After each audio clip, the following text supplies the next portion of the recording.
All right, looks like we are live on Standing for Truth. I am your host, Donny B, and since our evolutionist interlocutor for tonight, Marc Segal, decided to make excuses instead of debating at his agreed upon time, we are going to do a presentation by Dr. Kent Hovind on the topic that was supposed to be debated tonight, the Geologic Column, the Geologic Column, as I like to call it, and the fossil record, followed by an open mic discussion. So we've done a couple of these over the last couple months, as a matter of fact, with Dr. Dino. So he will be giving a presentation. He can take as long as he wants. I will put the link in the chat. Any skeptics or non-skeptics want to join with questions or especially evidence for evolution or evidence for the existence of the geologic column, click the link. Of course, we keep it civil. We're going to keep it to one topic at a time, and we're going to keep it sophisticated, just the way we like it. So, Dr. Hovind, good to have you, brother.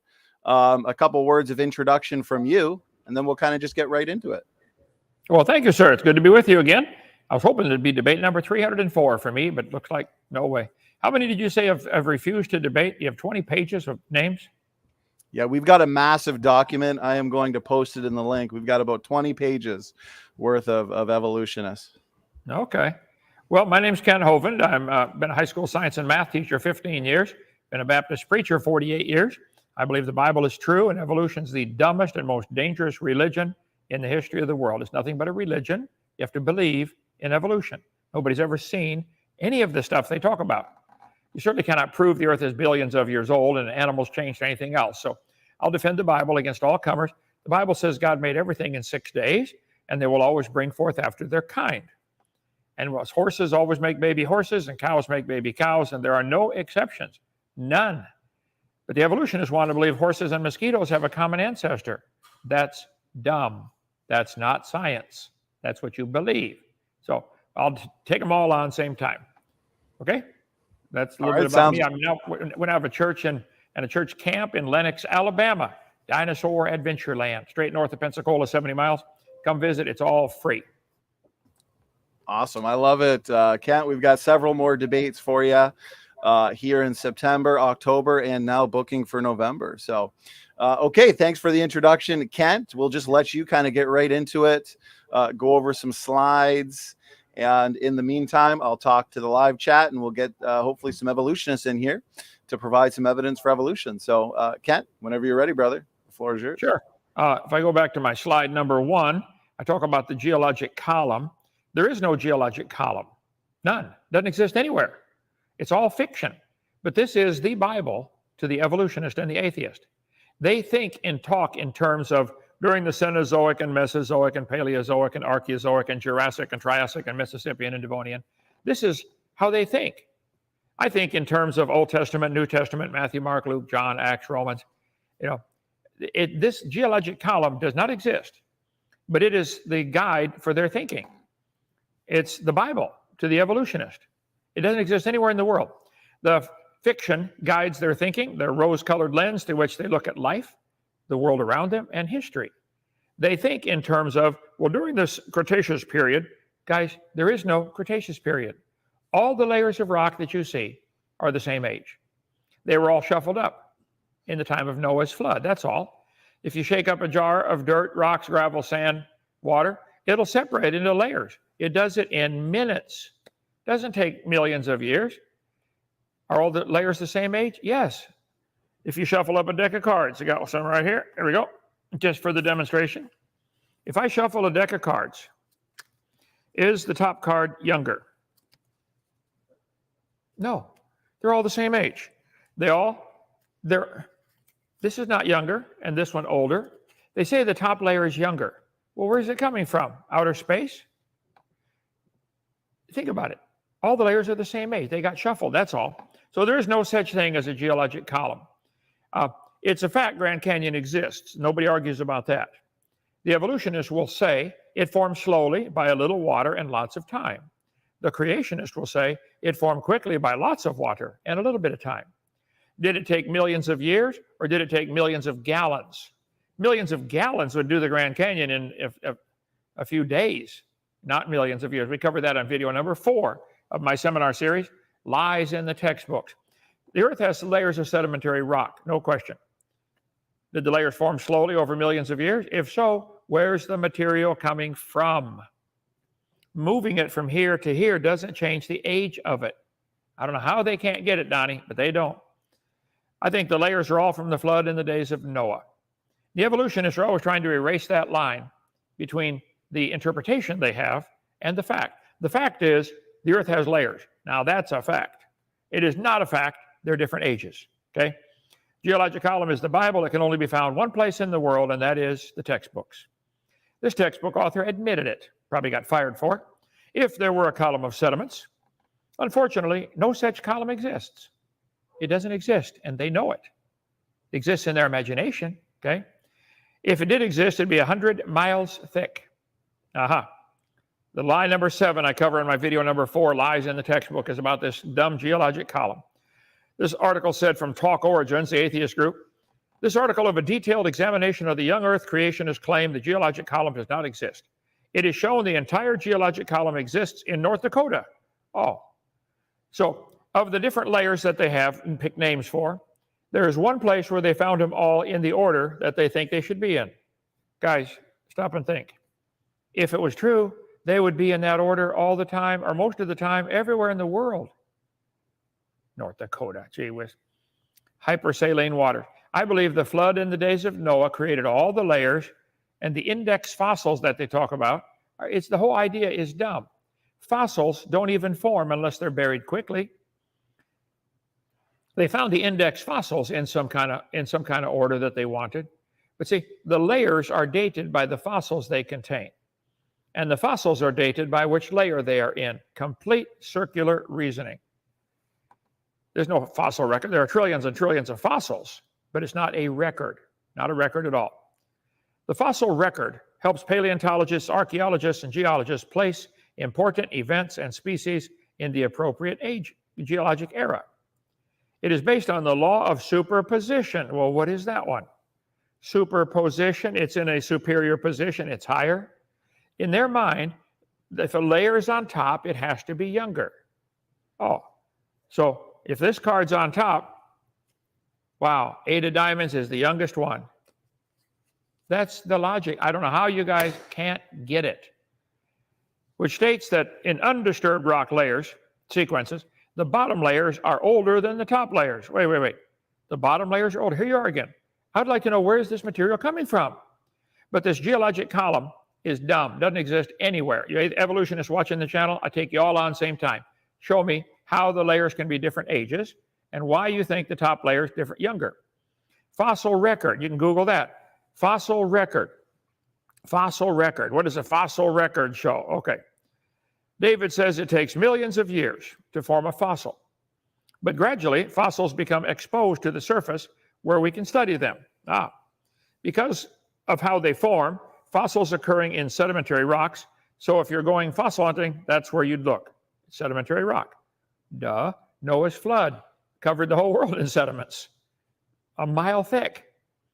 10,000 years. Let's see. Fossils are defined as remains of traces of organisms that died more than 10,000 years ago. Who made up that definition? Could I form a fossil in my backyard today? Could I take one of these dogs around here, which we love to shoot, and bury it in mud and turn it into a fossil? I think that's a great idea for the Science Center. It takes 10,000 years.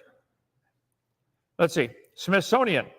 Scientists baked a fossil in 24 hours. What? Unfortunately, since the fossilization process takes at least 10,000 years, it is not particularly easy to study. So we can't study how fossils form unless we have 10,000 years to watch. The key to fossil formation is rapid burial in a medium capable of preventing or retarding complete decay. Soft tissue creatures are found fossilized. They had to be buried and fossilized quickly. How long would it last? Not 10,000 years, not 10,000 days, not 10,000 hours. It's going to decay, it's going to decompose. In conclusion, fossilization, at least at the present time, is thought to be a very unlikely process. Evolutionists, show me where they're forming today. Animals are dying today by the millions. Are any of them going to fossilize? Show me where it's happening. The fact that we find fossil beds with millions of fossils. Can somebody Google real quick? They found that fossil bed of buffalo. A herd of buffalo were buried, fossilized. How many did they estimate were in that one herd?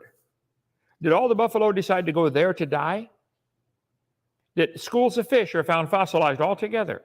Did they all decide to go to that place to die? The flood, the rapid burial of everything, is what caused the formation of fossils. Let me finish reading here.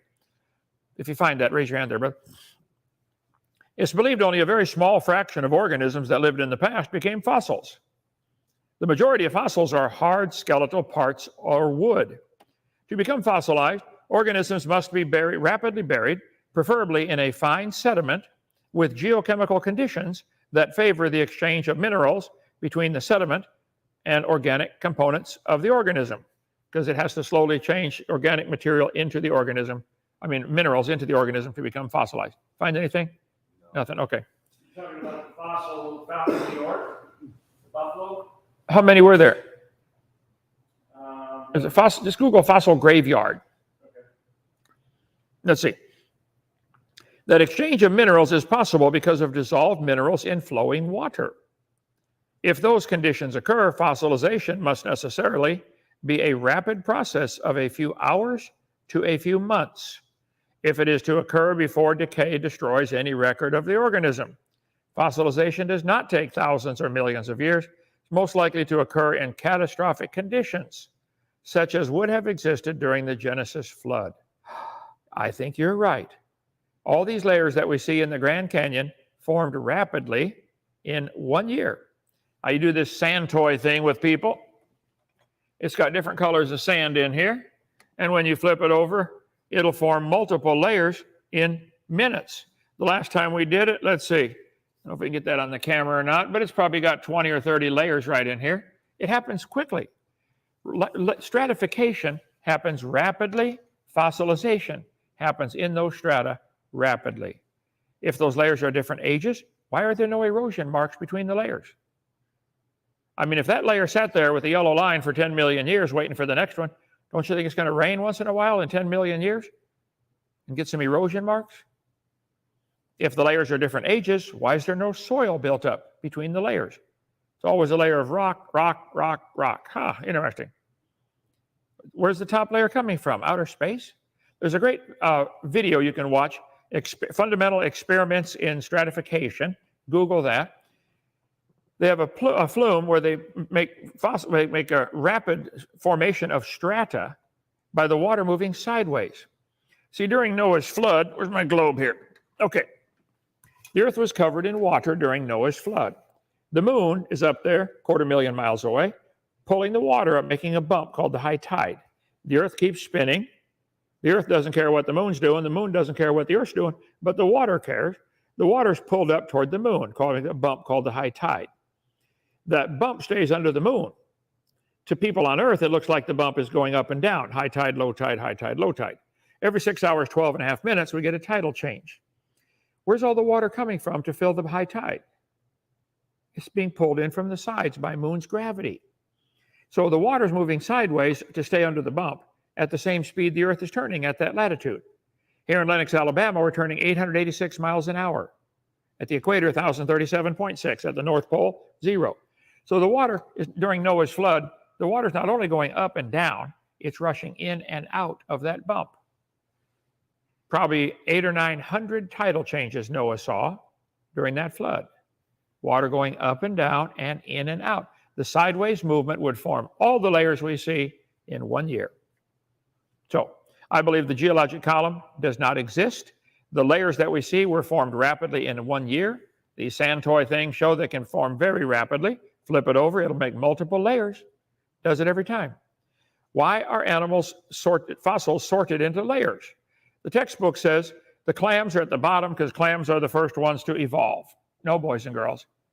Clams are at the bottom because that's where they live. They'd be the first ones buried. They're already at the bottom when the flood starts, aren't they? Not too many clams flying around building nests in trees. Okay? The birds are at the top because birds are already at the top. That's where they live. They fly around till they run out of gas, and they're the last ones buried. Any sorting of the fossils into, just memorize the word farm, fish, amphibian, reptile, mammal, any sorting is best explained by Noah's flood, not by millions of years of gradual evolution. The moon pulling the water up on the earth, especially if the moon and the sun pull together, you have spring tide and neap tide, then you're going to get a super high tide. That tide, if it was uninterrupted by continents, it would become harmonic and be a 200-foot tidal change. Lenox, Alabama, 31 degrees above the equator, we would get a tidal change. You can do the trig on that if you'd like to find the circumference or the diameter of the earth at our latitude, and then translate that to circumference of the earth. You're going to find out we're spinning around, let's see, right here, sine, cosine, tangent, get all this past here. We're going 886 miles an hour in Lenox, Alabama. We're a mile north of town, even calculated in the extra mile north of Lenox, okay? North Pole spins 0 at the equator, 1,037.58 miles an hour. Lenox, 886. That means the water is going in and out of that bump at this latitude, 886 miles an hour. It would form all these layers very, very rapidly, containing billions of dead things, and it would knock all the trees down and bury them in layers, forming coal layers. So two of the dumbest lies we teach kids in school these days is that the layers are different ages and that the fossils formed over millions of years. No. See, the Bible says they're ignorant of the flood in the days of Noah. Or come see our gravel pit. Trillions of rounded rocks. They were rounded off by movement side to side during Noah's flood. We have gravel layers, layers of gravel, sand, clay, gravel, sand, clay. Are these layers millions of years different in age? No, that's baloney.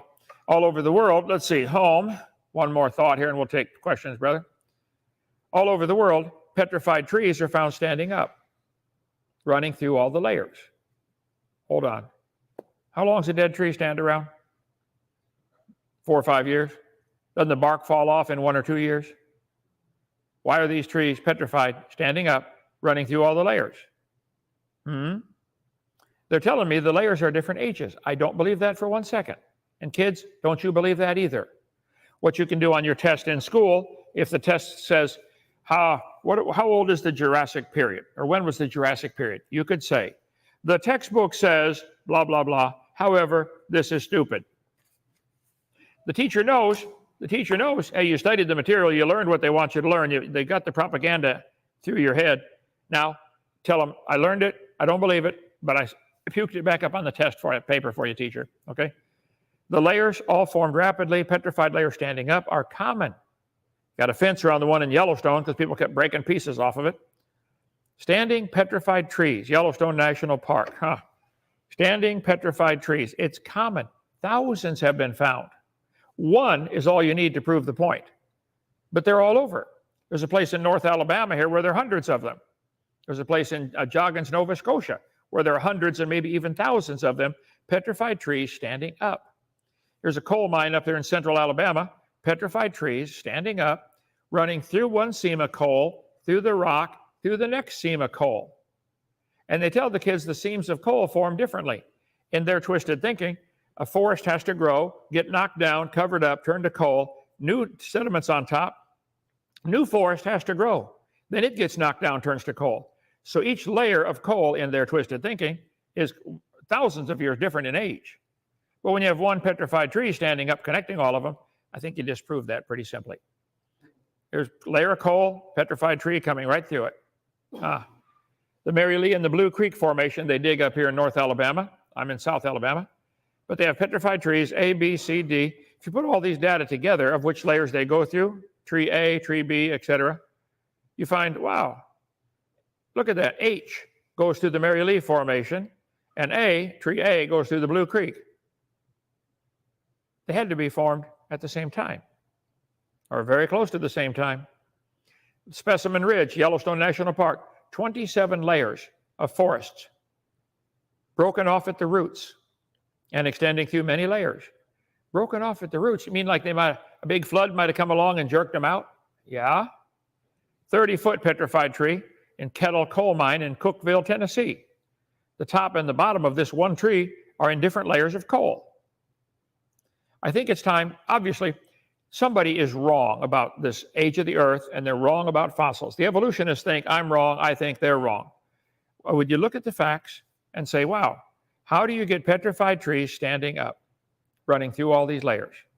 Donnie, we've done a bunch of debates on your channel. They always switch the subject. They skip that one and go on to something else. They don't want to talk about that. I think it's embarrassing to them. It should be. So your choice is keep on believing your dumb geologic column or stop and admit, wow, maybe there was a flood, did all that. Joggins, Nova Scotia has all kinds of petrified trees standing up, running through all the layers. They're not different ages, folks. Go on up to Joggins. Johnny, you're in Canada. You guys can't get out yet, can you? Still captive by your communist government. Take a look at them. They're everywhere. Petrified trees in the vertical position. I think anybody with an open mind and half a functioning brain cell would say, wow, I think maybe we've been taught something wrong. Creationist engineering concepts. Polystrate fossils and petrified forests. If you want to get that material on that, you can contact them. Is there an address on there? Oh, freeze frame and get it for yourself. Petrified wood, a log running, a stick running through 12 layers in our museum in Florida. So here's a petrified fish with a nose stuck in a layer of rock that's millions of years older than the rest of the head. Balanced on his nose for millions of years. It's amazing. Sometimes trees are petrified upside down, running through many layers. Whoa, now you got a problem. You evolutionists do. I don't have a problem. I think Noah's flood would drop things off upside down. No problem. Professor Dave, and I'll debate him again anytime, Dave, anytime, bring it on. Did you ask him, Donnie, if you put him on the list if he won't? Yeah. Oh, yeah, he's on the list right with Aaron Ra. They won't debate, okay? I wouldn't either if I was them, because they're defending the wrong theory. Okay, so the debate tonight was supposed to be on geologic column. My position is it doesn't exist. All the layers formed in Noah's flood. And fossil record, the fact that we have fossils at all is an indication of rapid burial, like Noah's flood would do. But 2 Peter 3 says the scoffers are ignorant of the creation and the flood. And they are. Okay, take some questions from the audience. If not, I've had a long day. I'll go to bed early tonight. I would love that. Go ahead. Great presentation, brother. As always, if I was an evolutionist, I wouldn't want to debate you either, Ken. So I think that's why there are so many that are turning down the challenge. So let's take a couple of these audience questions, and then we'll do a bit of engagement with some of the people that decided to join. Yeah, go ahead. Go ahead. Okay. You need to get all the people watching. If you're in a school, if you're a student of any kind, ask any teacher at your school that believes in evolution, will you debate Ken Hovind? When they say no, write it down and send it to Donnie. Add them to this list. Every student ought to be involved in adding to this list. Okay, go ahead. Amen. Well said. As you're answering the first question, what I'll do for the audience, so to everybody in the audience, is over 200 people, I am going to post the link, or if one of our moderators can post the link to that list, that document that's up to about 20 pages, please do so. Email me, the names of any evolutionists unwilling to debate, and we'll make sure we add them there.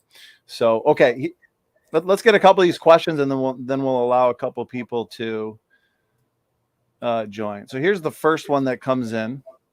Creationist crybaby. I should pull out my evolutionist tears mug. There we go. Evolutionist tears is more like it. So, oh yeah, it's the best way to start your morning, Dr. Hovind. So the question is: after the flood, how did koalas find food along the route in destroyed environments? Well, I think there's quite a few assumptions in that question. Now, of course, if we want to put the burden of proof on them, how did koala bears evolve from an amoeba? Where's the evidence for that? But after the flood, Noah's Ark took place. The Ark landed on Mount Ararat, in mountains of Ararat in Turkey. I have slides. Had I known that was coming, I could get my seminar part. Here we go. Look at that. Seminar series, part 6, about the flood. Let me find the one most recent date. Here we go. After the flood, the animals would disperse from the ark. Now, today, the earth is 70% underwater, and 30% roughly is land surface.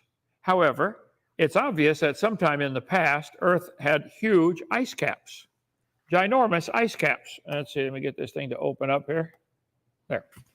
If the ice caps are bigger, this is going to be complicated now, crybaby. If the ice caps are bigger, the oceans are smaller. And the continents would be bigger because a bunch of water is trapped in the form of ice. Ice caps were ginormous, clear down to Kansas City, Missouri. Let's see, Alt DV, clams, diatoms, sorting, kangaroos in Australia. Okay, how did the kangaroos get to Australia? Koala bears, same thing. Okay, I think it's obvious. The Earth has what's called a continental shelf. The ocean's not very deep. You can actually see the continental shelf from the satellite off the coast of England and Ireland there. Look at that. Wow. The water's not very deep. If you lowered the oceans just 100 feet, and there's 12,000 feet of water out there average, if you took 100 feet of water out of the oceans and froze it and stuck it on the poles, if the oceans were 100 feet lower, ice caps are bigger, that's where the water is, oceans are lower, you could walk over to England and Ireland from France, making the English very upset if the French could come over there quickly. Okay, but the beach was way out there. That was the beach. You could actually walk over to Iceland. Look at it. Look at the continental shelf. They could walk anywhere in the world. I believe between Alaska and Russia, the water is only about 60 feet deep. It's 60 miles wide and only 60 feet deep. If you lowered the oceans 100 feet, that's where the beach would be. Russia and Alaska would all be joined together. If you raise the oceans a little bit, the continents become submerged more, and all that striped area would be underwater by just 10% more depth to the ocean, 10%. Appalachia would be an island, okay? If you lowered the oceans a little bit, Florida and Cuba would be connected. The Gulf of Mexico would be very tiny. And I think as the ice melted and ran into the oceans, eventually the Atlantic is going to fill up enough that it's going to spill over and maybe carve a canyon between Florida and Cuba and fill in the Gulf of Mexico. Mobile and Pensacola Bay are generally 7 feet deep. Not much. Water levels were obviously lower sometime in the past. There's a beach, and between Vietnam and Australia, the water is very shallow.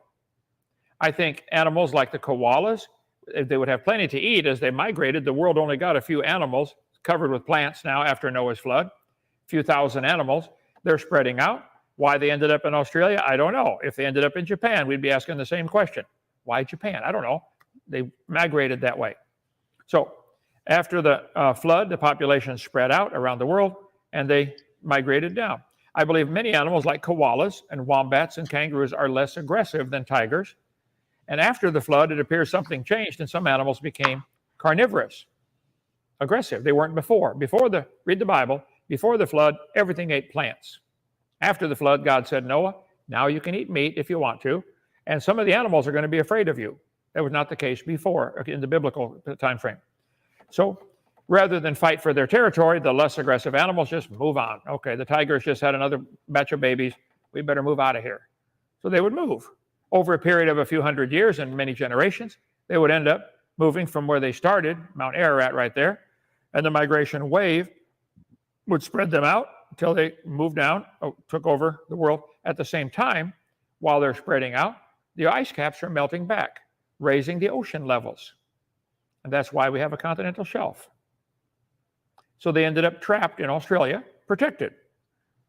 So the animals that are in Australia just happened to be there at the right time as the oceans filled in, and they got protected by the rising ocean level because of the melting ice. Now, I know that's not an answer you want or will accept, crybaby, but that's okay. That's my answer. Go ahead. Very good, Kent. Let me get one more question in here pertaining to the topic at hand, Geologic Column. We did have quite a few come in. And then I've got Keith Harmon here to join the discussion. From my understanding, Keith holds to the evolution position, so we will allow him to ask a question live. But before that, let me get this question up. And it is from Wade Robbins, Wade the Wizard. So you and Wade have had a few debates there, Kent.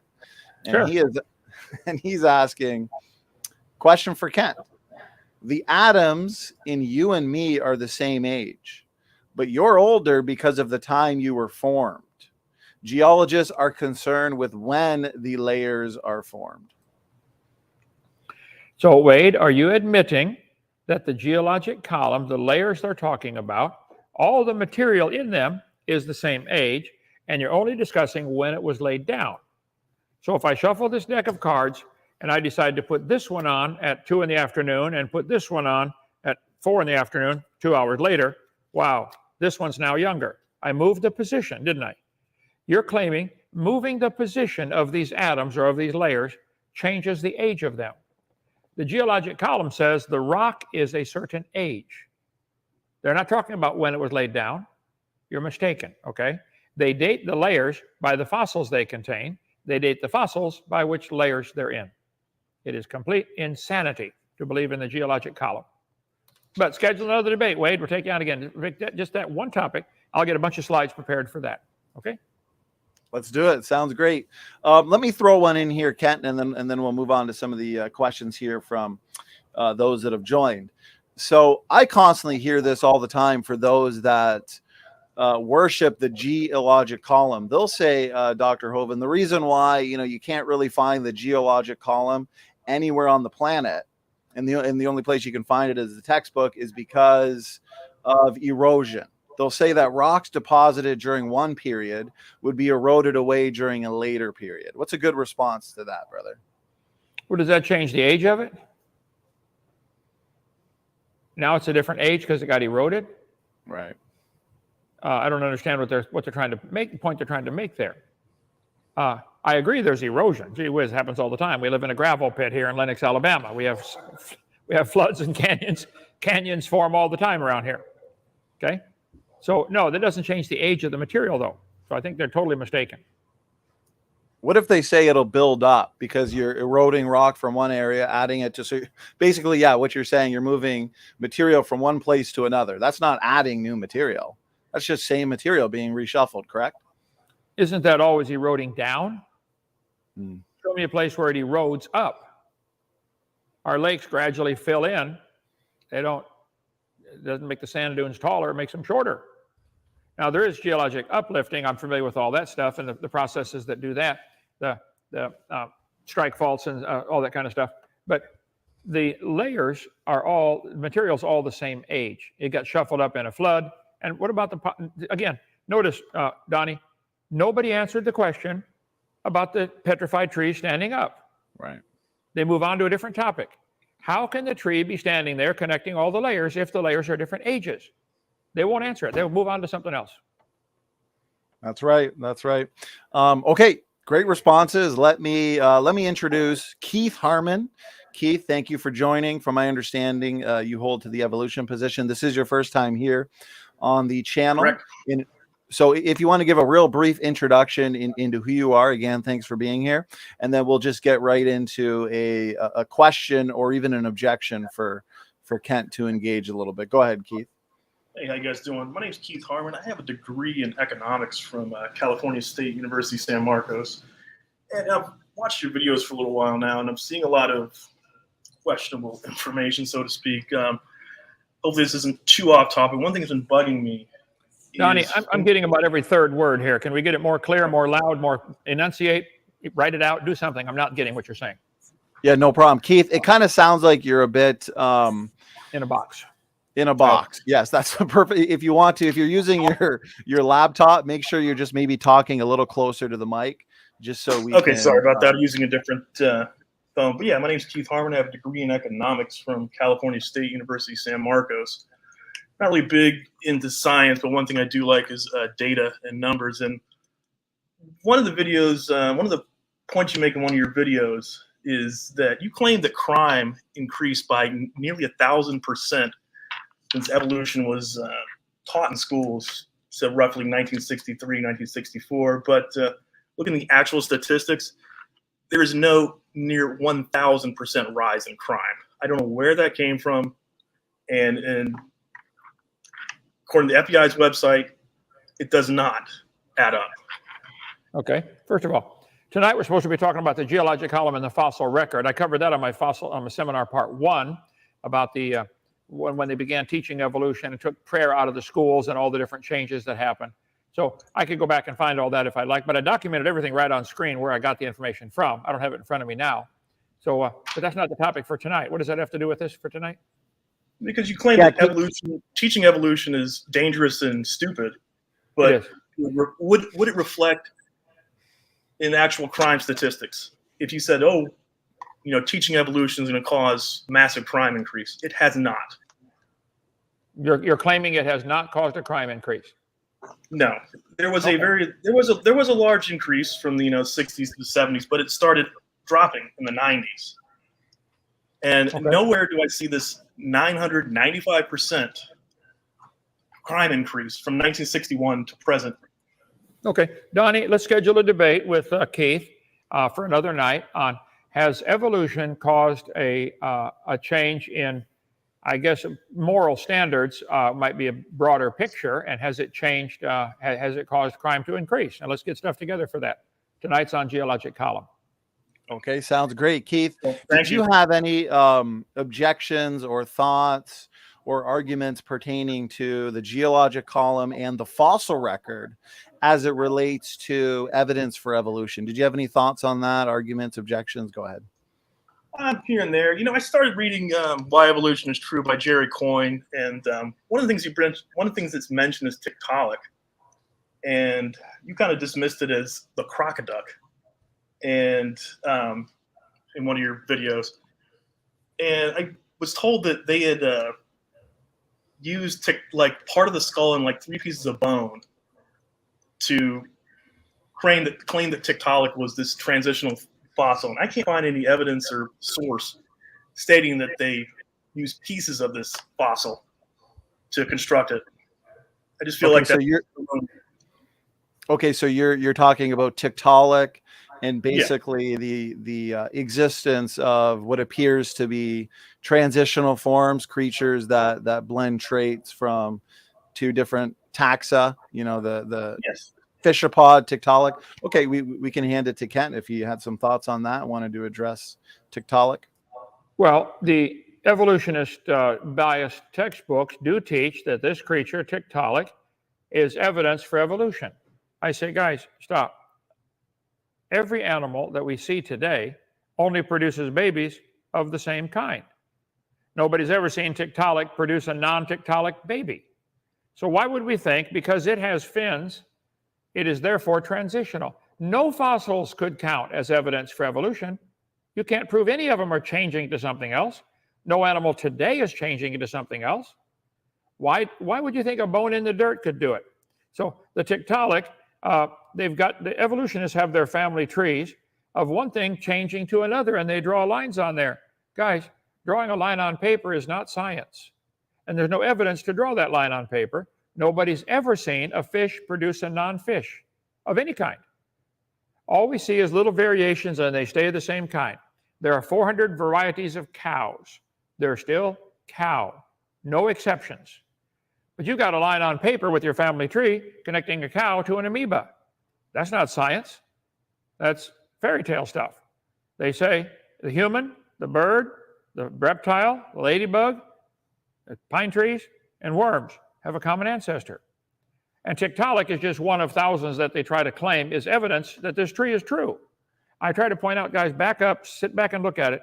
No fossil counts. All you know is it died. You can't prove it had different children. No animal today produces different children.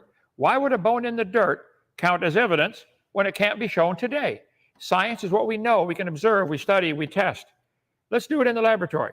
Make any animal change to something else. Pick one with a short lifespan, like bacteria or amoeba or something. They got a short lifespan. Turn them to something else. It can't be done. God said they would always bring forth after their kind. That's all anybody's ever seen. So my contention is these lines on paper where they claim all forms of life today came from a common ancestor is pure propaganda. It's not science. To draw these family trees is criminal, in my opinion, to force the public to pay for that to be taught to the kids, saying the fish and Tiktaalik, etc., came from an amoeba. So that's all. I can get a whole lot more on just Tiktaalik if you like, but the general concept is bigger than that. No fossil counts. Tiktaalik, if it had babies, would make maybe Tiktaaliks. That's it. Go ahead. Thank you for the response, Keith. Any thoughts on Kent's response? Go ahead. What about Pompeii? Mount Vesuvius. It preserved a very large section of preserved, society.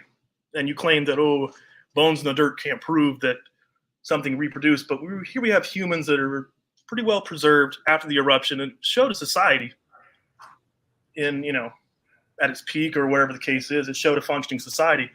Can you claim that, those fossils couldn't prove that, those humans didn't produce other humans? Well, I guess that's my question. When Mount Vesuvius erupted and buried the city of Pompeii, it buried a lot of people in different positions. And they have, as they've dug out the ash, they find a cavity, they pour it full of plaster, and then dig it out carefully and make the person's body appear again in plaster or some concrete or something. And yes, what they've discovered is they were people. So they didn't turn to anything else. They were still human, still recognizable as human. So if you want to say, is that a fossil forming rapid? I said, where do we see fossils forming in great numbers? Anywhere. You may get an occasional one, but there are trillions of fossils in the ground. Trillions. I think Noah's flood's the best answer for that. They all formed in one big flood. So yes, Pompeii proved plants, animals, and people can be buried and preserved. I don't think any of the people were actually preserved. The casting was preserved. The material, the ash around them hardened. They dissolved. I'm not aware of any fossils forming by volcanic action anywhere. They form cavities that we then recast the creature's body shape. So how does that tie into evolution theory, and what's that evidence for? It's evidence that they were human and they existed and they most likely had offspring. You claim that when you find bones in the ground, you can't prove that they. I don't think you can prove any of them. But you can prove there was some kind of society there in that case. Okay. Could you prove the people that died in Pompeii had children that lived, that are alive today? Are there any of them alive? Could you prove anybody today is a descendant of those people they found buried in Pompeii? No, you couldn't prove that. Through DNA testing, you most likely could find the right markers where the case is. You're going to DNA test the casting? Not necessarily that. But anyways. Okay. If you find a body in Pompeii and are able to DNA test it and find out that somebody alive today is a descendant of them, they're still human. This isn't evidence for evolution. Nothing's changed. I bet they had 2 feet, 2 hands, 2 eyes, 2 arms back in Pompeii also. Nothing changed. Nobody's ever seen evidence of any animal changing. But they draw these stupid drawings in the textbooks and say the amoeba turned to a biology teacher. This isn't science. This is pure imagination. If the Pompeii people did have survivors, if they had children before they were buried and the children were not there when the city got buried, that's the only way I can think it could happen. They'd be gone on vacation or something. They weren't buried also. Well, but so proving the Pompeii victims had children is not going to help the evolution theory because they're all still human.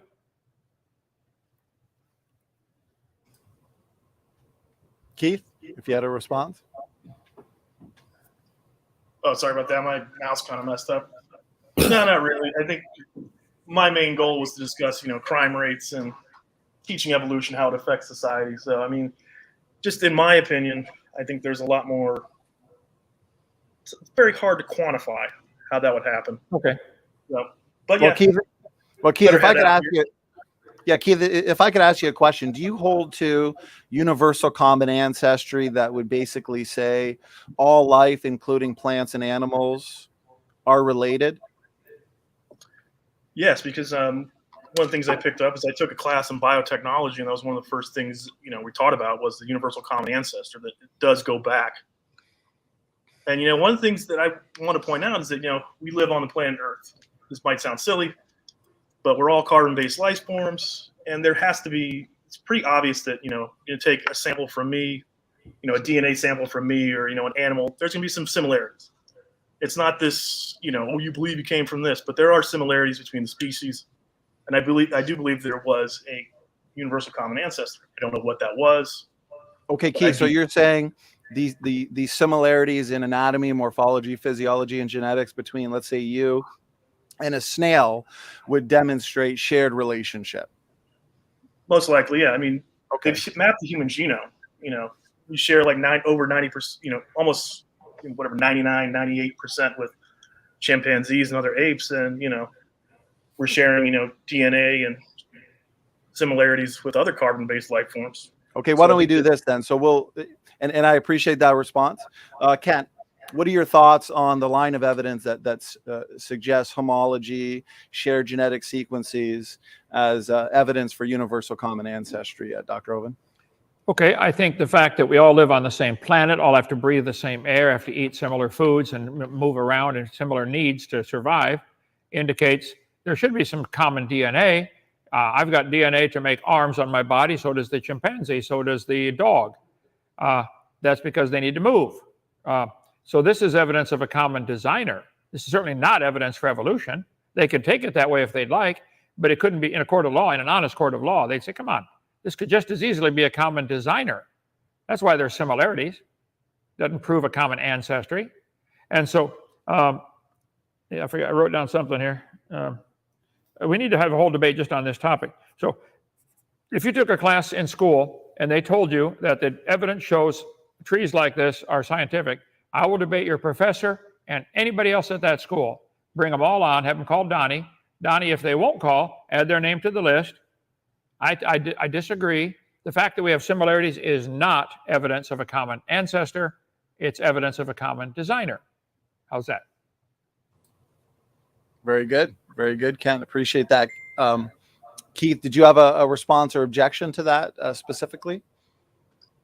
I guess my thing being, when you say common designer, there are multiple, creation myths, creation stories. Which one's the correct one? That's the big battle right there in itself. You believe it's, the God of the Bible. Some might believe it's, Allah or some other, deity. Apologize for that. But I think when you say, when you start teaching creation, you say you want to teach creation, or you say proof of a common designer, which one is the designer? That's the big question. We don't know who that is. We can only view what we have here. Right. We can't say, oh, it was the designer. Right. Then you open up a can of worms saying, oh, it's all these other, deities. So, and I think, teaching that there's a common designer, intelligent design is not good science. Well, we're off to a different topic again, but it's true. A lot of different religions claim that their religion is right. Okay, that's probably standard. The evolutionist religion claims they're right, and it's a religion. You have to believe in it. We don't observe any of it. So I believe the God of the Bible is the designer. I believe he wrote a book and told us how it's done. However, here's the difference. I'm not demanding everybody pay for my religion to be taught to all the kids. You guys want your religion taught exclusively to all the kids at taxpayer expense. Go start a private school and teach evolution to anybody that's dumb enough to pay their kids to go there and learn about that. But to force it down every kid's throat in the public school system, that's where it's wrong. It's a religion. Evolution is something you believe in. You believe there's a common ancestor. I believe there's a common designer. Okay? We both have a belief. Why do I have to pay for your belief to be taught? Why don't you pay for my belief to be taught? Well, now we're getting to economics, which I know a little bit about, but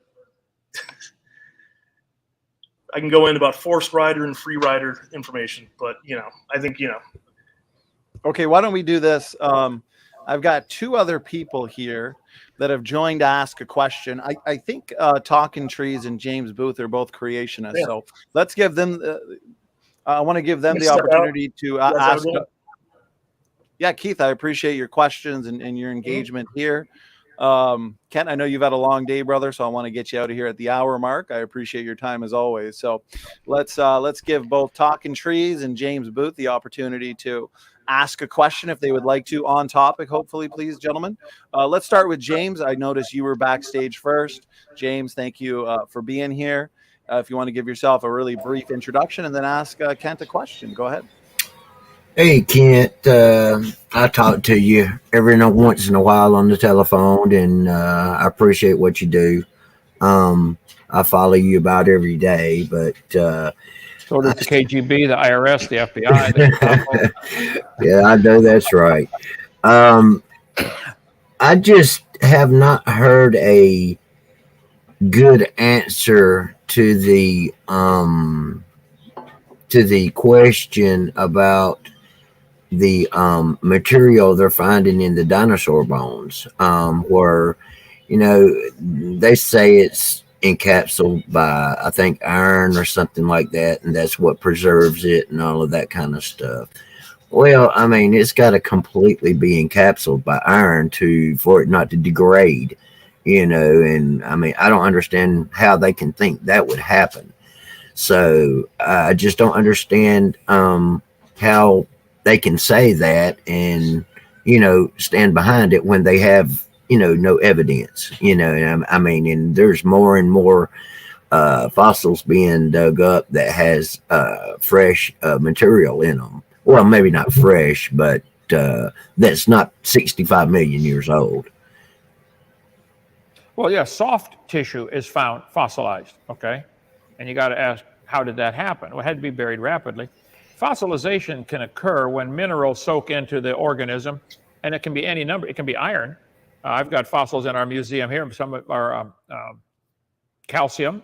So they can fossilize with a variety of minerals. I'm not sure which one the clam is here, which mineral formed this, but it's petrified closed, indicating buried rapidly, buried alive, because they open when they die.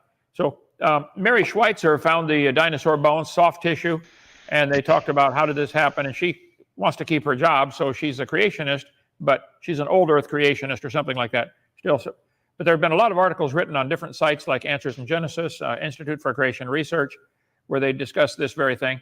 Joe Taylor, I believe, has done it on mountblanco.com, MTBLANCO, mountblanco.com. So I don't have stuff together right now on that, but fossilization can occur with a variety of different minerals. And if it's encapsulated in iron, then the soft tissue is still preserved. You're right. They're finding a lot of those now. All right. Thank you, James, for that question. And Kent, appreciate the response. Talking Trees, thank you for being here. Hey, what's going on, man? Yeah, happy to have you. Brief Can y'all hear me? introduction. Oh, yeah, Y'all can hear you're me? coming in Okay, good. perfect. Perfect. You're coming in smooth. Brief introduction into who you are, the position you hold, and then a question for Kent on evolution, the geologic column, or the fossil record, of course. Donnie, I got to be honest with you, brother. My question, it's a question I've always been meaning to ask Kent. It's not on the topic. I just hope you forgive me. Just one question. I promise it's not going to be long. I guess about myself. Dr. Hovind, Kent. Man, I got to tell you, I've been watching you for a long time, man. I first saw you when I was a kid, man, on Prophecy Club, and I got to tell you, man, you were dropping some serious knowledge, my man. I was just like, whoa, this was the first time I ever heard like alternative, information to, Darwinian evolution and stuff, man. And I always, I always saw that there was a lot of people giving you flack, giving you a hard time, and the thing with, the taxes and all that other stuff. But I got to tell you, I definitely enjoyed your content, growing up, and it was just awesome to see someone, come with, like I said, alternative information. And to see you here, still doing it and grinding year after year after year, and then what you got going on, with Dinosaur Adventureland and stuff, man. It's like, I think it's really neat, man, that you're still doing it after all this time. And I just want to say it's real encouraging to see that. It's a blessing, and it's an honor and it's a privilege to sit here and talk to you tonight. So, Well, thank you. Yes, sir. Come visit our Dinosaur Adventureland. We got 20 cabins. We'll put you up. After about 2 days, we give you a hammer, put you to work. I'll put it in my bucket list. How about that? Okay. Alrighty, Kent. So this is my question. It's like I said, it's something that's always, since I was younger, I've noticed it, but I've never heard anyone touch on it before, and I'm hoping you can maybe shed some light on this. It's in regards to intelligent design. I've noticed in my research throughout the years that there is almost a shifting taking place with the sort of alternative to creationism, sort of like alien gospel UFO religion kind of stuff, where they talk about that the aliens and the whole progenitors that came to Earth and left us, and went away, and they'll come back again one day, kind of stuff. The UFO religion stuff on like Ancient Aliens, like Discovery Channel kind of stuff, History Channel stuff. My question is, do you believe, or have you seen in your research, have you seen that same shift in the language and the I don't know what the right word is for it. Like there's a softening almost, with a lot of these scientist guys, that especially with like talking about like quantum physics. Do you think that do you believe that there is an agenda to infiltrate, or maybe a better word would be to kind of like hijack the intelligent design and present it with an alternative to the creation argument with intelligent design? Does that make any sense? It makes sense, and yes, you're correct. I think it's a compromised position. Mm-hmm. They don't want to be labeled as creationists, like that's some kind of bad word, so they try to avoid that and call themselves, they believe there's an intelligent designer. Mm-hmm. I don't think they're the enemy. Just like during the war, World War II, for instance, we had several other countries that were sort of allies, but they weren't near as aggressive as we were in the war. I think they're probably trying to do the right thing. But I don't fight them, but I wouldn't join them. I don't think they're the enemy. I think they're helping some. Leave them alone.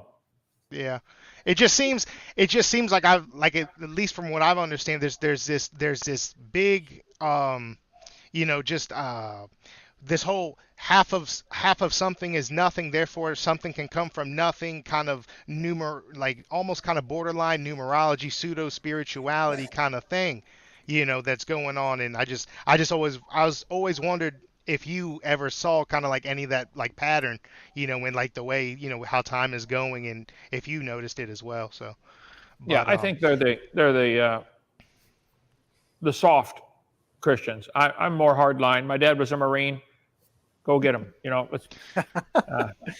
Hey, Brother Kent, that's why I'm a Baptist. I like fire-breathing Baptist preaching, so okay. I'm with you on that. Talking trees, I appreciate you being here, your questions. As we come very close to the hour mark, I got one final guest here who may have one or two questions, and then we're going to kind of wrap it up. This turned out to be fun. Okay. The audience Awesome. has really felt that this has been a benefit. And so it was meant to be that Marc Segal here kind of backed out. So Org, thank you for joining. From my understanding, you're a geologist. You're also, you would not hold to creation. So thank you for joining the open mic. Org, if you want to give a brief introduction into who you are for anybody who doesn't know, and then if you had an objection or a question or a challenge to Kent, go ahead. Cool. I got a YouTube channel. It's not as good as Standings, but come check it out if you want to. I have a background in the geosciences, but I don't work in the field anymore. I wouldn't call myself a geologist. I just have a good background in it. And my area of study when I went in graduate school was in magnetics, rock magnetics. So I have a good knowledge about that stuff. And I wanted to ask a question to Kent because he might know a bit more. I've heard, I like trees, kind of grew up with Kent Hovind back in the day, right? Watching the videotapes and all that jazz. And Kent, so my question revolves around the APWP, apparent polar wander path. Are you familiar with that at all? I didn't understand that at all. What was around the HEWE? What is that? APWP, apparent polar wander path. Do you know what that is? If not, I can ask something else. No, I don't. Never heard that abbreviation. The apparent what? Apparent polar wander path. Is the third word you're saying wanda? Like a wander, like meander, walk around, wander. Wander. Yeah. The apparent wander path. What on earth is that? Oh, polar. Yeah. Right. Okay. Earth wobble. North Pole is. Right.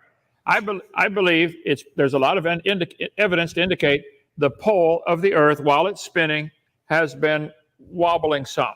I think that would be standard for any spinning object. But go ahead. There's too many forces. There's things pulling on the Earth. Moon's gravity, even Mars and Venus gravity pulling on us. So of course it's going to wobble some. Go ahead.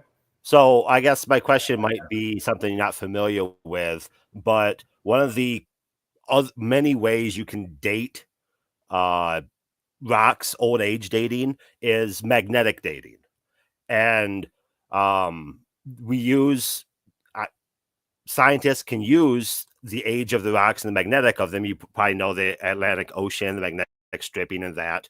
The apparent polar wander path goes back some 350 million years to the Carboniferous. And I've always heard creationists say that the changes in the magnetic field captured in rocks was like a bunch of quick changes during the flood or something like that. But we have the old age Earth dating goes back well before what most creationists would say is the flood line in the geologic record. So I'm wondering how you could explain all these changes and flips in the magnetic field well past where these floods supposedly happen in the rock record. And if you don't know what I'm talking about, that's fine. I might be outside of your purview, but I didn't know if you knew anything about that. I've never heard it called that. Polar wandering, sure. I think the Bible clearly teaches when God created the earth, there was water under the crust of the earth. The Bible says God formed the earth to be inhabited. That's why he formed it, to be inhabited. Well, today, 3% of the surface of the earth is habitable.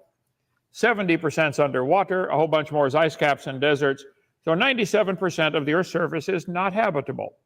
So what we are seeing is not at all what Adam and Eve saw. When they had lived on the earth, there was water under the crust of the earth. I'm just guessing the crust of the earth was 10 miles thick, 10 to 20 miles thick. There was a layer of water under the crust of the earth, and I'm a strong believer in what's called the Canopy Theory. There was a layer of a couple inches of ice above at 10 miles of atmosphere. So when God created the earth, it was perfect. People lived to be 900 years old. We cover all that in my video number 2. So if the fountains of the deep broke open and that water underneath came out, the water coming up through the cracks, and the earth is obviously cracked up pretty bad, like an eggshell, all the fault lines all over the earth, that's where the water came shooting out that was underneath the earth. So that water, let's see, DV9, okay. The water underneath came shooting to the surface. That would make the surface rock collapse into the void, and it would condense, contract, I guess is the right word, the mass of the earth a little bit, causing the earth to speed up in its spin. Like a diver, when they dive, they tuck tighter, they spin faster. So the spin of the earth probably changed. Probably the redistribution of the water and material on the earth because of Noah's flood would cause a lot of wobbling for who knows how long. Maybe it's still wobbling from that flood 4,400 years ago. So I think to say that they can look at a rock and see the magnetic pattern in the rock and determine the age of it is real stupid. I wouldn't believe that for 1 second. How do you know that rock hasn't moved? How do you know the whole crust of the earth hasn't moved 2 degrees or 1 degree or 10 degrees? And now they're measuring the magnetic pattern. Do the rocks capture the magnetic field and therefore it's not changeable ever? How did they capture it to begin with? Is that a question for me, or well, I'm saying I don't believe at all that they can tell the age of these rocks by the magnetic pattern in the rock. I don't believe that. Okay. Yeah, you probably don't have that. This isn't time for an open conversation. I get that, but thanks for your answer regardless. Okay, Org. Appreciate it. Org, I guess before we wind this down, in terms of the Geologic Column and Kent's presentation tonight, I'm not sure how much of it you caught, but I know you've caught previous debates. And yes. The question in pertaining to the Geologic Column in terms of, where would the new material come from and so on and so forth. Did you have a response or any thoughts on that, Org? Where new material would come from to create a geologic column? I think the classic answer is the recycling of the continents via plate tectonics, right? When the continents move, if you get a convergent plate zone, one goes down, boils up, then it comes back up as magma and what have you, that creates new continents, it creates uplift, stuff like that. So that's where the new material would come from. Is that answering your question? How does that change the age of it? You just moved it from here to here. You didn't change the age of it. Well, yeah, the age of the rock is determined when it's placed, right? I don't know how old the original atoms are, but you can make an estimation about how old the rock was when it solidified for a volcanic, or when it metamorphized or something like that. Well, if you want to date the age of a rock by when it's solidified, you're talking about magma or some kind of igneous rock. Yeah. But the geologic Grand Canyon is nearly all sedimentary rock, and they've given ages to all those layers, and it doesn't exist anywhere. The geologic column does not exist. It's crazy. So, and even then, the only way I'm aware that they try to date the igneous rock or the metamorphic rock is by some kind of radioactive decay, carbon dating, potassium, argon, rubidium, strontium, lead 208, etc. All of those were invented in the last 50 years. And they were dating these rocks way before any of those were, the geologic column was developed in 1830, 120 years before there was any carbon dating. How did they know the age then? Well, I don't know if the ages 130 years ago match the ages we have today, but I'm sure you're well aware you got relative age dating, above and below Steno's laws and stuff like that, to date those sort of things. How to date sedimentary rocks is a whole bunch of stuff in there, the crystals involved with it and stuff like that, zircons, what have you. There's a whole lot to it. I'm not super up on all these conversations myself, but I know I was taught, obviously, that these things are accurate. And then when I went and did my graduate research, I got to do some of the research in these topics, which solidified this case for me. That's kind of why I brought this in, because that's the research I did, was on rock magnetics. And it's one of many things we have, right? You can, as you said, Kent, do radiocarbon dating. You can do index fossils, which I know you love so much. You can do general stratigraphy. You can do paleocurrents, right? There's a bunch of stuff. The fact that it all adds up and gives the same answers respective of each other, I would argue solidifies the case. Okay. If you have been taught that all those different methods give the same numbers, you have been brainwashed. That is not true. Let's schedule a whole debate just on that one. How do they determine the age of the layers? You give your evidence for why you think the layers are different ages. I would point out, is this top layer coming from outer space, or is it being arranged from someplace on Earth to another place on Earth? All the layers are the same age. All the material's the same age. What are you dating exactly? With carbon dating, aren't they dating the material in the layer? So I disagree completely, but that's for a whole other debate. I'd like to ask, again, nobody's answered my question. How do you get petrified trees standing up, running through all the layers? They exist. I can have a go at that if you want. You've heard everything I say you've heard before, of course. But petrified trees, similar to what we saw with Mount St. Helens, would be exactly what we.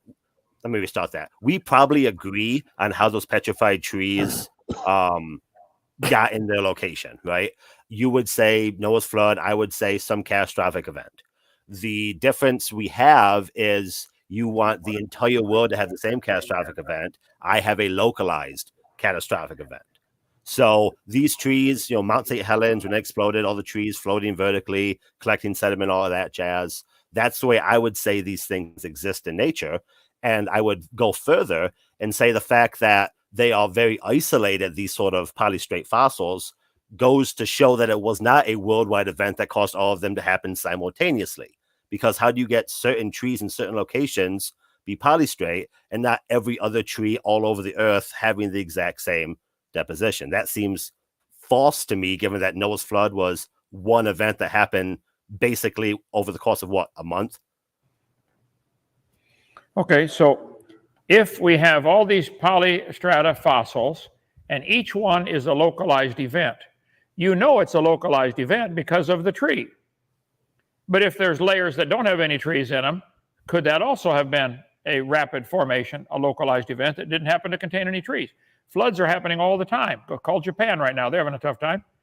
Are they going to form any? Are the trees? Some of the trees are going to be knocked down. Some are going to be left standing and sediments buried around them. Sometimes trees are like Mount St. Helens, blew thousands of trees into Spirit Lake. They floated around for a while. Many began floating in the upright position, floating, because the root end is heavier. They gradually settled down. I forget how many layers there are now at the bottom of Spirit Lake, but it's a lot. Those trees are going to petrify standing up, if they petrify at all, at the bottom of Spirit Lake from Mount St. Helens just 40 years ago. So if you see a tree that's standing up, you're saying that's a localized event. But how do you know an area that doesn't happen to have any of these is not also part of a worldwide flood? So my response to that would be there's areas, Noah's flood would hit everything the exact same, right? And there's places that do not have polystrate trees that I'm sure would have had trees, right? I can say it's a localized event that made the polystrate trees because as you leave that area, you don't get polystrate trees anymore, right? Polystrate trees are small little sections of the rock record. So where there is no polystrate tree, that event that caused that formation obviously didn't happen. That doesn't mean there wasn't trees around there. Trees are not a rare thing. Trees are literally everywhere, except for deserts and Arctic climates. So if Noah's flood happened, it hit all trees simultaneously. How is Noah's flood making certain tiny little subsections of the planet polystrate and all the other trees throughout all the other world hit by the same event don't have this exact same deposition? That's a problem for me. Okay, watch any video of a flood taking place, and you will see the trees tend to lump together in log mats, and there might be a place where there's a massive river or massive flood going, and there's millions of trees in one area and nothing in someplace else. It's all happening in one flood. The trees, it's called a log jam. It happens all the time. So I think you'd have a real tough time proving that because there's no trees in some area, therefore those are different ages than these where there are trees. So do you believe, your answer to the polystrate fossils, if I understand, the reason we have these trees standing up petrified is because in a localized area, a whole lot of sediments formed rapidly enough to bury the tree. Some of them, I think, are 40 feet is the record. So 40 feet of sediments deposited before the tree could rot. Let's assume 3 or 4 or 5 years, going through 2 coal layers. And your answer is, this is explainable by a localized event. My answer is, all the strata in the world was formed by one event, Noah's flood. Could you prove that wrong? Well, I think it can. That's a whole huge conversation, right? You know that. But I think I have an issue with your answer in that polystrate trees are localized because of log jams. Like every tree in the world was destroyed by Noah's flood, basically. And then they all happen to, when the waters receded, make log jams in the places that we have polystrate trees. Like all the trees in the world, some of them happen to log jam in a certain way, and all the other trees didn't. Well, I think during the flood of world of trees here. Well, during the flood of Noah, you get movement of massive amounts of water and wind. When you have a blizzard, you might get a snowdrift 10 feet deep one place and bare ground showing 30 feet away. Donnie, you know about snowdrifts up there. So I think the same thing would happen with water or air. It moves material around, and they tend to accumulate in lumps or clumps or piles. And so the polystrate trees, they're found all over the world. Got them in Alabama, Nova Scotia, Canada. I probably should get a map showing all the places they've been found and reported. Sometimes they're found and they won't be reported on because they go against the dumb religion of evolution. So yes, I think a flood is an easy explanation. Mount St. Helens, go to Google Mount St. Helens right now and watch the video of what happened. It blew trees into Spirit Lake by the thousands, and the wind would blow the trees to one end of the lake, and then next month they're at the other end of the lake. Huge log mats. Most of the lake is open, clear water. But the log mats are all together. One time they're at one end, sometime at the other end, and they petrify standing up. I think I've got slides on that. What you just said to me explains my case. If X number of years in the future, we go back, we find polystrate trees at Mount St. Helens, they're going to be clumped together in one isolated location because all the other trees didn't get polystrated, whatever the verb would be, right? So this localized event is going to push a small amount of stuff in one location, and that's why we find it that way. If the entire world underwent that same thing, I'm failing to see the connection here, right? Because I believe your model would have the continents moving as the waters recede. They're going down channels and all that, right? Grand Canyon was a channel for the receding Noah's flood water.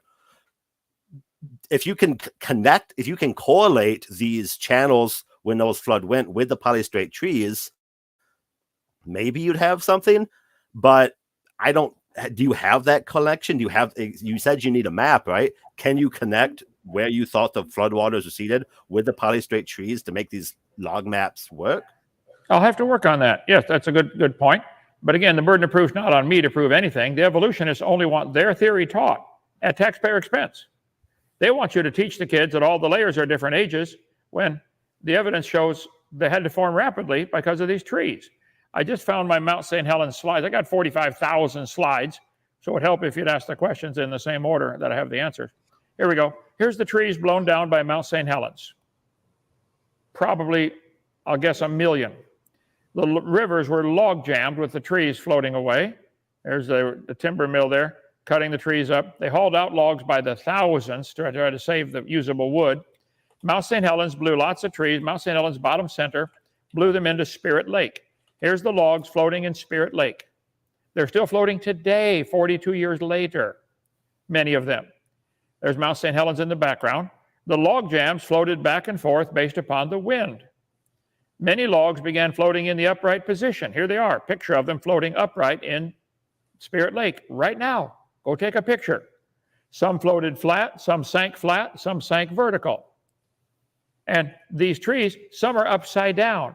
Some of the polystrata trees I show in my seminar are petrified standing up, upside down. Root end is up. How do you explain that as a localized event? I think it's insane to believe such a thing. It's much more common sense to believe all the layers. Why would that have an issue with a localized event? I don't understand. You keep saying there's a problem with it being a localized event, but I'm not hearing a reason why. You're giving an example of a localized event that produces polystrate trees, and then following it with the sentence, you can't show this was a localized event. How do you get a petrified tree upside down, running through layers in a localized event? Explain that. The tree flips over and continues to flow, gets waterlogged upside down. I mean, if the root ball is destroyed, then the top of the tree would by definition be heavier because it's where the branches are. So it would flip over. I mean, having the tree flip over is probably something that happens. Go through your pictures, you probably see not all those trees the same orientation by a localized event. Okay, if you chose to believe there was a worldwide flood and the Bible was true, would that affect your lifestyle or your philosophy of life? I used to, and I would wager I'm not a very different person today. Okay. Well, let's have another debate, Donny, scheduled ahead of time, just on one topic, polystrata trees. How do they form? I'll gather more information. I've got friends who this is all they do is research on this, and they're loaded with, their heads full of that. I try to be more of generic, overall general creation material. Let's give a little bit on the age of the earth, on dinosaurs, et cetera. I want to cover all the bases and let people specialize from there. But I'll get some of the specialty stuff together on that topic if you would like. But my position is it is much more logical to believe the reason we have trees standing up, petrified, running through these layers is all the layers formed in less than 1 year. Noah's flood would do that. All right, gentlemen, let me just jump in here real quick. Org, I appreciate you joining. Maybe it was meant to be that the interlocutor for tonight did not show up because this has been a lot of fun. Kent, apologies. You said you were ready for bed an hour ago, and we're now going on an hour and a half. So I do want to thank all our guests for tonight for their questions, their engagement, objections, so on and so forth. So this really was a lot of fun. Org, thanks so much. Talking Trees, Keith from earlier, and then also James Booth. Thank you all for joining. Kent, I'm going to hand it over to you, brother. We'll give you some final words, final thoughts, and then close it down for the night. Go ahead. Well, I believe the Bible is true. God made everything. He created it. He owns it all. He made a flood to destroy it all. He's going to come destroy it again. I think we're headed for disaster on planet Earth starting real soon. I'm not setting a date, but I think we've got very short time before I think we're already probably started the tribulation time. I think you'll see a financial collapse soon. I think pretty soon all the paper money we have will be wallpaper, and you have to use electronic currency, and that goes to the next step. If you got to have a chip in your hand, you can't buy or sell. Exactly as prophesied in the Bible. There's nothing in the Bible been proven wrong. Nothing. There's plenty of stuff been proven right, and the stuff that hasn't been proven either way yet, I think is going to come true. Jesus said he's going to come back and gather his saints together at the end of Matthew 24, Mark 13, Luke 21. I believe that's true. If you don't know Jesus as your Savior, according to the Bible, you're going to hell. I don't want that. You can call me 855 Big Dino. There it is on the screen. 244-34, and I'm extension 3. Take calls all day long. I'll introduce you to Jesus right over the phone. I think you're a fool if you believe you came from a rock, and you're a fool if you believe you're related to a worm. I think you're an absolute fool. But I'll be nice to you, and I'll try to explain to you that's dumb. No, you were created in God's image, and worms always have baby worms. People always have baby people. No exceptions, none. If you wish to believe in evolution, go for it, but quit teaching it in public schools at taxpayer expense. Keep your religion at home, please. All right, thank you so much, brother. Oh, you're muted. There we go. I was hoping, according to evolution, it would just unmute me, all on its own. So, Kat, thank you so much for doing this. I appreciate the open mic, brother. We'll talk soon. And to the audience, thank you for joining. I will be back in about a minute with some announcements and reminders for everybody. I also want to go over the list in terms of the Evolution Debate Challenge a bit as well. So until then, Kat, we're going to let you get out of here, brother. Appreciate it. God bless. And to the audience, I will be back in just 2 minutes.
All right. I am back just for a bit. Just I want to go over some updates and reminders for everybody in the chat.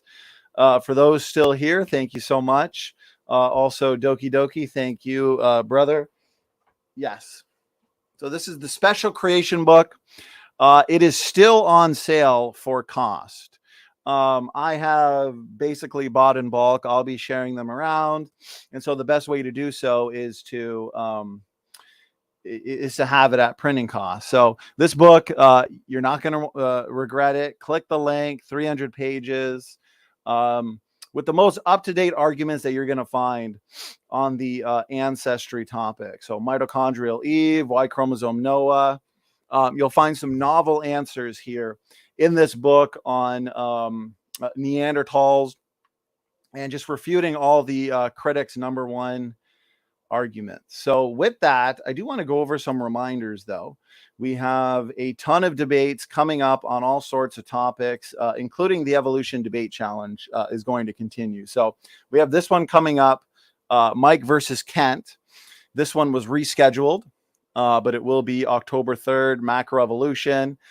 We had just the other day a 2 versus 1 debate.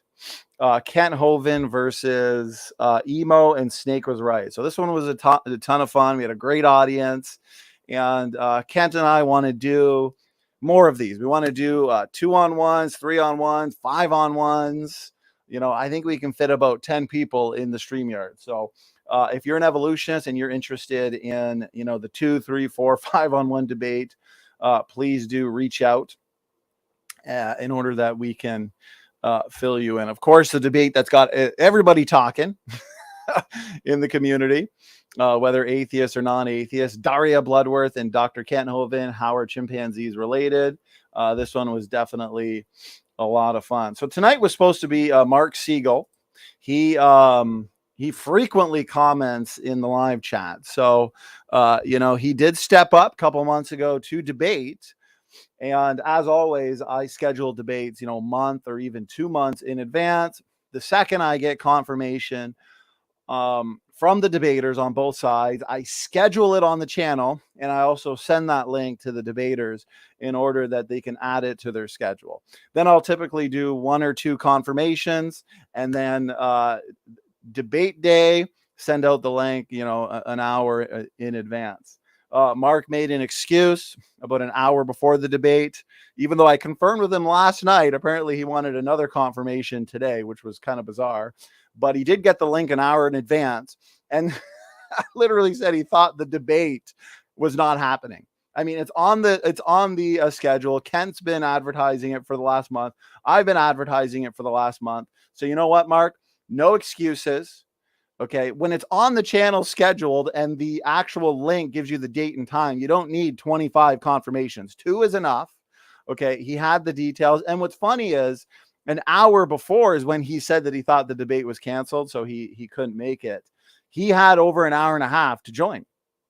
So, I don't know if unfortunately he took a trip to Mars or whatever, but all I want to say is I'm a little bit annoyed over the situation. But what's awesome is it was kind of meant to be, because this open mic was a ton of fun. We had some impromptu debates. A lot of people have wanted to see Org and Kent go at it for a while now. So, that actually worked out, and that was actually a lot of fun.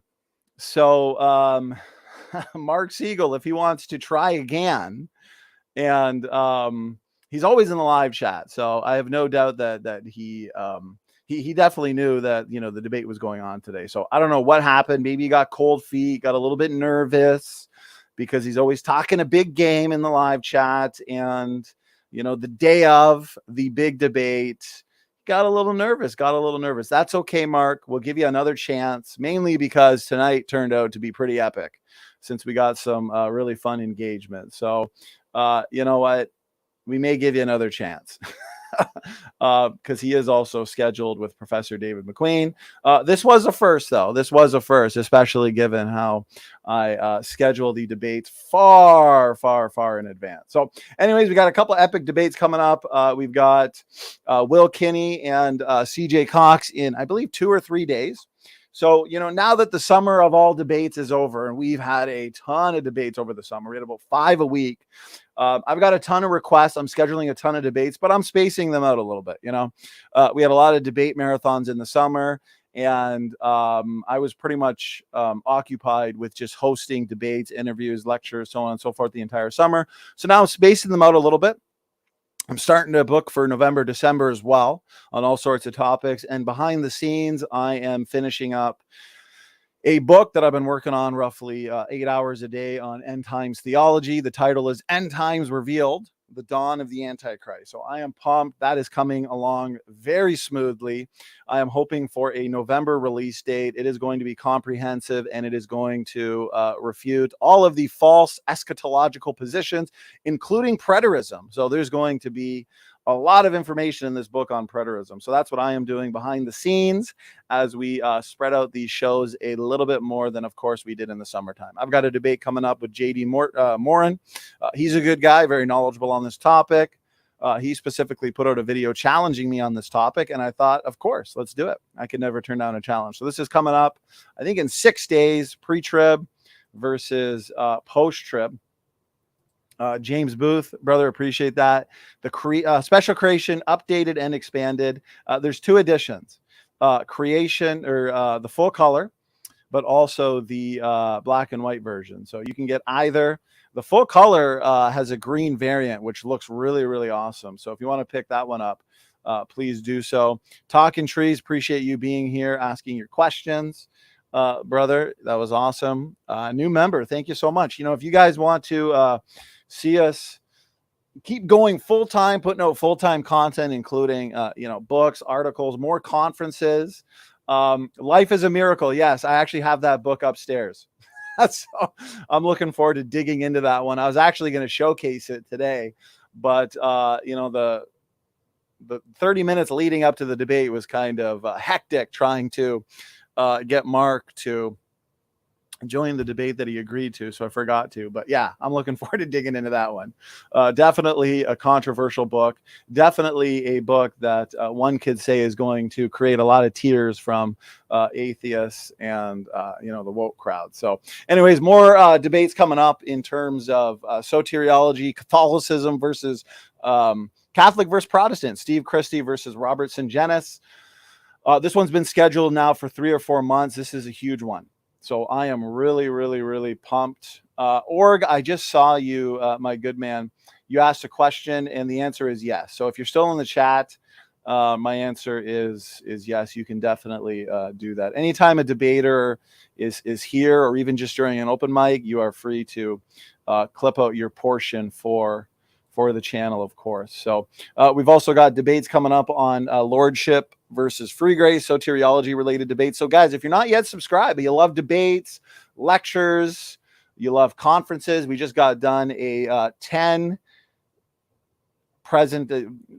conference with 10 presentations, lots of audience Q&A. We did it live, the Defending Genesis 2022 conference. We just did that one at the beginning of September. That one was a ton of fun. Very comprehensive, very, very interactive. The audience was awesome all throughout. So make sure to hit that subscribe button. We just hit over 11,000 subs. And again, we're just getting started, guys. We have a lot of projects. We have a lot of great ideas, especially going into 2023. And Honesty Angel, good to see you, sister. You're definitely going to want to go back and rewatch. It was a ton of fun. We did another open mic. So I think this was maybe our third or fourth open mic with Kent. And, we always have over 200 people live watching. It's the opportunity for the critics, for the evolutionists to join. And guess what, guys? Today was an open mic on the Geologic Column. And where were the young Earth hyper evolutionists tonight? Where was the paleo logos of the world? Come on, show us the evidence for your Geologic Column. So we are sure, I am sure we're going to have more open mics in the future anyways. So Doki Doki, thanks for reminding me, brother. I'm doing this all off the cuff. So that's one thing I want to mention is the podcast coming up. You can find it, I believe, in the description box of at least the most recent videos. Okay. So we've got at least 20 episodes now on the podcast. Spotify, Apple, Google. So we're branching out. We just want to get this content out to basically as many people as possible. And so we really wanted to get a podcast going. Sam Jenkins has been doing a great job helping me out with that. So here's the 2 main events for October. I would say we actually have 3 main events because I just booked another huge one that I've been looking forward to for a while. Okay, so main event 1, Jake the Muslim metaphysician versus Matt Slick on the Trinity. This one's going to be huge. This is one debate I've wanted to see for a while. So, sometimes I get these debates in my mind that I'm just like, these are my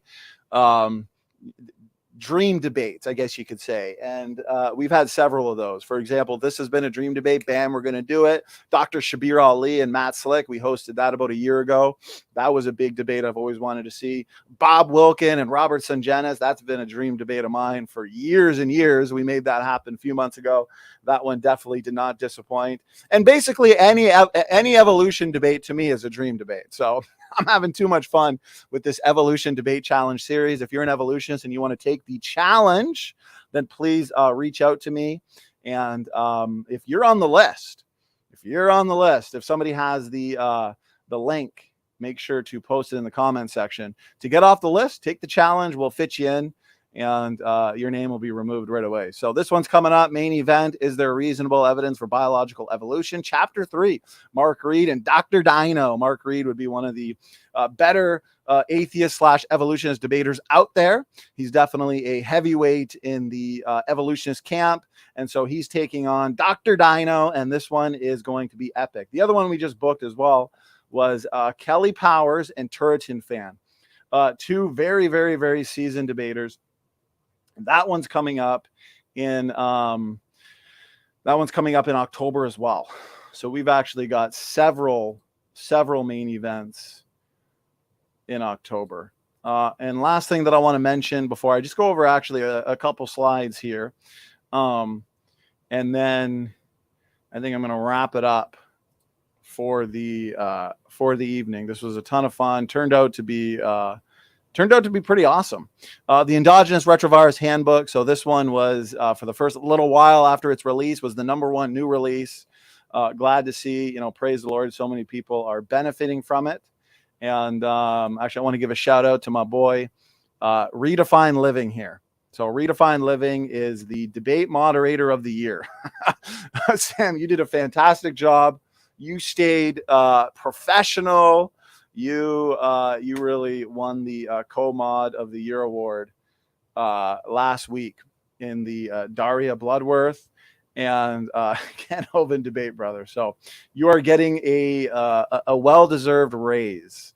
Okay, so I wanted to share screen real quick and just go over a few things. I notice a lot of these evolutionists like, Paulogia, Vice Rhino, Simon Dan, these guys are putting out videos basically advertising or promoting, endogenous retroviruses, chromosome 2 fusion, so on and so forth as, the best lines of evidence for evolution. But then they're also the ones that are so unwilling to debate. So the other day I put out a video, I can link it later, where I just absolutely dismantled Paulogia, because apparently I was saying it wrong. He is kind of, low on the priority list, but I put out a video just last week dismantling the chromosome 2 fusion. Of course, I've done a ton dismantling endogenous retroviruses. And so I just wanted to cover a little bit more of that today, since people like Paulogia, they like to repeat arguments that they basically don't know how to defend, unfortunately, in a live debate. So when it comes to the chromosome 2 fusion, I find it funny because a lot of these evolutionists, especially on YouTube, they're advancing this argument just like the endogenous retrovirus argument. And yet they aren't familiar with the most up-to-date data, even in their own secular literature pertaining to this topic. Okay, so it actually turns out that this so-called fusion site, okay, that's supposed to be evidence for shared relationship between humans and chimpanzees, actually represents an active promoter inside a gene, the DDX11L2 gene, that overlaps the so-called fusion site. Okay, you don't get highly functional genes by slamming together 2 chromosomes. I'm sorry, Paulogia. Okay, it just doesn't work.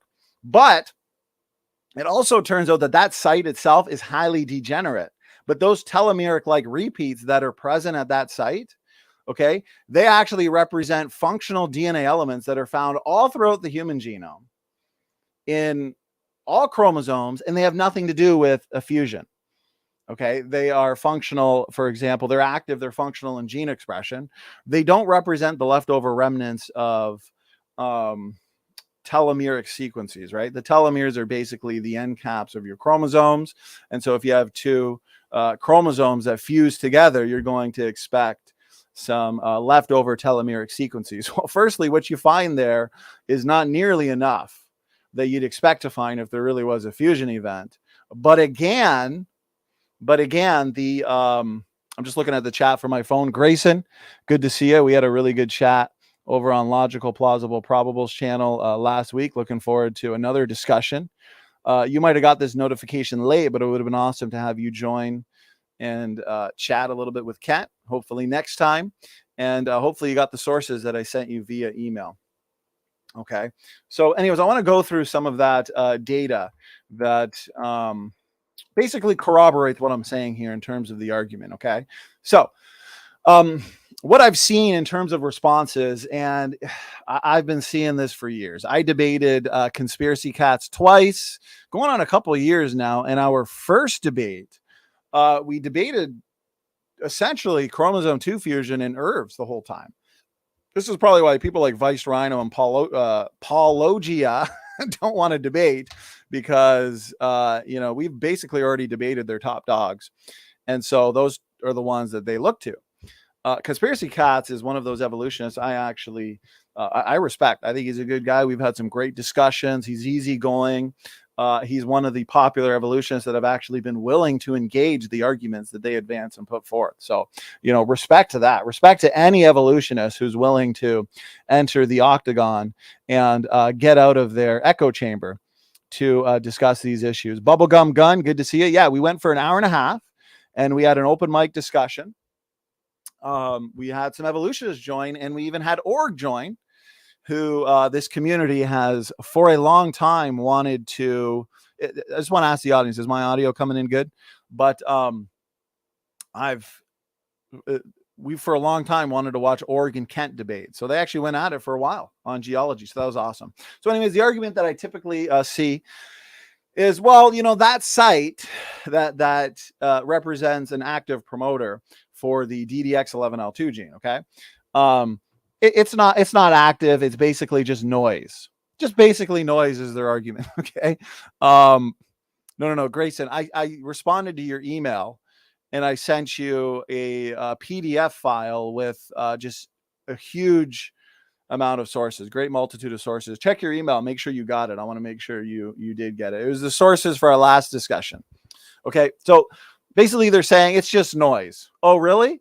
Okay. Let's go over this right here. Tompkins, PhD geneticist, by the way, has recently published compelling evidence that the reputed fusion site is not a fusion site at all, but is a functional component of the DDX11L2 gene. He has shown that the reputed fusion site, that's what RFS stands for, lies within the first intron. Now, for a little context, guys, okay, for anybody not familiar with this chromosome 2 fusion argument, humans have 46 chromosomes. Apes, like your chimpanzee, orangutans, gorillas have 48. Okay. Dr. Ken Miller, a militant evolutionist, basically said if there was no fusion, there was no evolution. Okay. Because they need the fusion event to explain this discrepancy in chromosome numbers. Why do humans have 46? Why do the apes have 48? So they basically need this fusion event. Okay. So they claim this discrepancy can be explained by an end-to-end fusion of two small chromosomes called 2A and 2B. Michael, who, brother? Did the book arrive? And how do you like it so far? 2 questions for I see in the chat. Good to see you. Great to see a lot of people sticking around. Okay, so Ken Miller, militant evolutionist, says if there was no fusion, there was no evolution. Well, you know what? He spoke prematurely because, sorry to break it to you, there was no chromosome 2 fusion. Okay. So this argument that just says, oh, it's just noise. It's not really functional. It's not really active. Firstly, they're comparing apples and oranges. Basically, they're looking at, non-protein coding sequences, protein coding sequences, and are basically assuming that the levels of activity means that one area could basically be noise or spurious and the other one not. Okay. No, it just shows the unsophistication in their thinking, unfortunately. Okay. So here we go. But it is a functional component of the DDX11L2 gene. He has shown that the reputed fusion site lies within the first intron of this gene. Furthermore, okay, thanks for the answer, Michael. Appreciate it. He has shown that the reputed fusion site or sequence has the following attributes. So guys, their argument is, oh, it's just noise. It's just noise. Okay, let's see if that's true. It is an active promoter for the transcription of an alternative transcript. It binds at least, notice this, 12 transcription factors. It initiates RNA transcription, which begins within its own sequence. It has and this is, guys, where I really want to encourage you, okay? I'm putting it up on screen if you could still see me. I believe you can still see me in the corner. The new special creation book, 300 pages, and I address in detail the chromosome 2 fusion, all of the evolutionist best arguments. A lot of citations as well from technical creationist papers that I believe a lot of people aren't familiar with. So this is basically a compilation of all your best arguments and even excerpts from some of the best creationist papers in creationist journals in one. So this is a fantastic resource. It is on sale for printing cost. So please, especially if you want to support the ministry, we just want to get this material out to as many people as possible. So do share around the content and make sure to pick up this book and the Irv book. Okay, I'm just sending out a text. All right, so here we go. Let's continue. It's just noise, they say. It's just noise. I mean, the rescue devices, right? It has a chromatin profile that further supports its active promoter status. Tompkins also provides evidence that the DDX11L2 gene produces RNA that helps regulate. So one gene regulating another gene. This gene is expressed and co-expressed. This is not just noise. This is not just low-level activity. This is important. This is very important what we're looking at. And I have yet to see any of your bigger evolutionist YouTubers. And I'm just going to say this. Your smaller evolutionist channels that we have on frequently to debate, I guess you could say, or even those that don't have a channel, they are actually more up to date and they actually have better arguments than your big dogs. I mean, Aaron Ra, he's out of date on the literature. He has people like Gutsy Gibbon and Aaron Ra on his channel now to help debunk our arguments, which is why he doesn't debate, because he can't address these arguments. Okay, I'd run circles around Aaron Ra and endogenous retroviruses. So, these evolutionists that are brave enough, at least, to step into the debate octagon, right? Ones that we frequently have on, like Snake Was Right, even Jackson Rowe, of course, Mark Reed, so on and so forth. I mean, we've done 40 plus evolutionist debates this year alone. They come in more prepared, more knowledgeable than these bigger YouTubers. That's why people like Paulogia, Vice Rhino, these guys won't step into the octagon, because you know what? They rely on their audience basically being deceived into thinking that they know what they're talking about. And if they were to get into a debate with an informed creationist, it's not going to turn out well. So Doki Doki Bible Club, yeah, I got to say, Aaron Ra is actually Aaron Run, unfortunately. So you know what, Aaron Ra, study endogenous retroviruses. I'll give you the next 3 months. Read every single technical paper on ERVs, the so-called best evidence for evolution. Then we'll debate. I'll have some fun. Be like taking candy from a baby. So anyways, this gene is co-expressed. It's expressed. It's functional. All right. And this argument that is just noise just really shows the inability to update themselves on arguments. Dodgeball Dan, yes. Dodgeball Dan. Okay, this is from the secular literature, guys. Basically, there is, to break it down in a more easy to understand way, basically there is a certain type of satellite DNA that would be expected to be found or present around not only the reputed fusion site in human chromosomes, but just in human chromosomes in general. But that type of DNA is actually not found. So the evolutionist basically has to say that, the chimpanzee line or the great ape line evolved it in the unobservable deep time, past, or lost it. Because notice this isn't even a creationist paper. Godzilla Freak, Erica tapped it a while ago. Amen. Yes, very true. She did. See, here's the thing, a lot of your team dodgeball, like your Diaper Dino, your RJ Downer, Jackson Wheat, poor guy was forced into early retirement a couple of years back with Dr. Kevin Anderson, Gutsy Gibbon, Dodgeball Dan. There's no kinder way to say it. They're soft. They're softies. Okay, they can't handle the heat. And that's why I say, if you can't handle the heat, you better stay out of the kitchen. So, they want to attack creationists that are not going to give any pushback.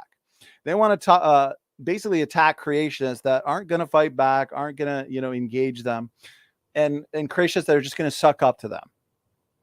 That's why, they don't mind teaming up with your, paleo logos of the world, the young earth hyper evolutionists, because those, quote unquote creationists basically agree with them on everything. So, but when it comes to, creationists that actually bring the heat, that actually bring the fight, put them on the defense, they don't like that. They can't handle that. The Jackson Wheats of the world, they can't handle that. They're too soft. So like Doki said, that's why they've tapped out a long time ago. So anyways, chimpanzee and gorilla chromosomes. This isn't from creationist literature. This is from the secular literature.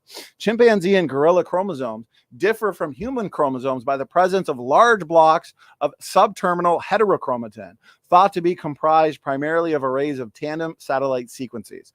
If there really was a fusion event, or we split from a common ancestor with the chimpanzee. Humans, chimpanzees, basically, the evolutionary model will say are related, and we go back to a common ancestor in the distant past. Where is this type of DNA that should be there around the reputed fusion site if we are related, if there was a fusion? It's not there. I've already put out these challenges to Paulogia, and he's yet to answer them because he can't. He's just repeating talking points. Okay. Paulogia. How do you get highly functional and essential genes by slamming together two chromosomes? Please just answer me that. However, both the alleged site of fusion and the so-called cryptic centromere of human chromosome 2 are situated inside. Guys, inside. And you know what? Dr. Jeffrey Tompkins, again, a PhD geneticist, he had an email correspondence with Dr. Ken Miller and basically refuted Ken Miller. And Ken Miller is the one who says that if there was no fusion, there was no evolution. You have some bloggers like Ruhif, who Dr. Tompkins doesn't take seriously. You know, Ruhif, he thinks he's basically saved the day for the fusion event. He's not a geneticist. He doesn't really know what he's talking about, unfortunately. But Ken Miller, on the other hand, is worthwhile in engaging, and Dr. Tompkins has done so, from my understanding, through email, and has refuted him. Okay, so anyways, these are challenges I want answered. Hey, the so-called cryptic centromere has not been found. That should be there, a deactivated centromere. You have two chromosomes that basically fuse together end to end. Okay, so you'd have a cryptic centromere as well, plus you should have thousands of these telomeric-like sequences. What you find there, from my understanding, is only about 700 units. And again, those are found all throughout the genome. You know, people like Erica want to say, well, but they're found in more abundance at the fusion site. There's more of those telomeric-like sequences at the fusion site than anywhere else. Well, who cares? They're found everywhere else, and they represent functional units of DNA. And studies have been done showing that they're probably involved in gene expression. So the reason why they probably chose this site to begin with is because they needed to find a site with some kind of anomaly throughout the genome. It doesn't work, though. So they found a site, possibly, I don't even know how true it is, okay? But they want to assert, you know, there's more of these sequences at the site. Even if that were the case, for sake of argument, if it was, it doesn't matter, because there's still far too few, even if there's more in that site. And those units there represent functional units of DNA. So it doesn't work. It doesn't work. Even the so-called cryptic centromere, guys, of human chromosome 2 are situated inside active genes. So the fusion site represents an active promoter inside a highly functional gene, the DDX11L2 gene. The so-called cryptic centromere, where they point to, looks nothing like a cryptic centromere should look like, basically. And even that is situated inside an active gene. So both of the remnants, or record of a so-called fusion event that they point to, are inside active genes. I mean, this stuff's mind-boggling. Towards this end, new data based on ENCODE project sets is provided that further, notice this, elucidates the regulatory role of interstitial, so these are those internal telomeric repeats, interstitial telomeric repeat sequences genome-wide. Genome-wide. These sequences are found all throughout the genome. It's not like, they're very deceitful in the way that they present this argument. It's not like it's just this site that has these telomeric sequences or repeats. No, these repeat sequences are genome-wide, particularly with respect to their transcription factor binding domain properties and transcription start site associations. It's not looking good at all for the evolutionists, unfortunately, on this topic. The most important finding of this current research was the confirmation of the possible role of interstitial telomeric sequence sites in gene regulation, as depicted by the high numbers of these sites associated with enhancer. Notice this, associated with enhancer transcription start site, associated regions, and transcription factor binding. Paulogia. Address these challenges. Another challenge I gave was the challenge to these YouTubers, these big talkers, Okay, if humans and chimpanzees really are related through common ancestry, why is the uniparentally inherited DNA compartment the non-recombining DNA compartment? Okay, the Y chromosome, which every single human male Y chromosome is nearly identical and can be traced back to one single Y chromosomal ancestor about 4,500 years ago, Y chromosome Noah. There's only a few DNA differences separating any two people in the Y chromosome. The Y chromosome mutates fast. It's about 3 mutations per generation, which means you can explain a few hundred mutations in just 4,500 years. In the Y chromosome, you still have a good amount of time for purifying selection. It's the creation model that has a bottleneck after the flood, and also basically a bottleneck at the Tower of Babel.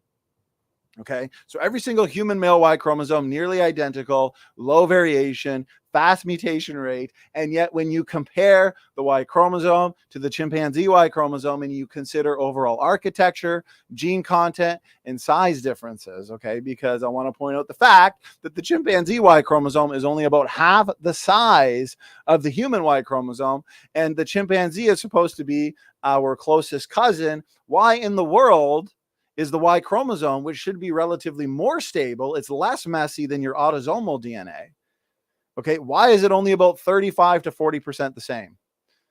Now, if you don't want to consider size differences, it's about 70% the same. Either way, 70%, 40%, it's far too different to be explained in the evolutionary time scale. And all they've put forth are stories, rescue devices, and untested hypotheses. They say we have a heat problem, but I want to tell you, they have a genetics problem. So please explain this, answer this challenge. Evolutionists, you're scared to take the evolution debate challenge. At least answer these challenges on your own. How do you explain the dissimilarity between human and chimpanzee Y chromosomes? The mitochondrial DNA, same thing, nothing alike between humans and chimpanzees. The mitochondrial DNA turns out to mutate incredibly fast. There's low variation.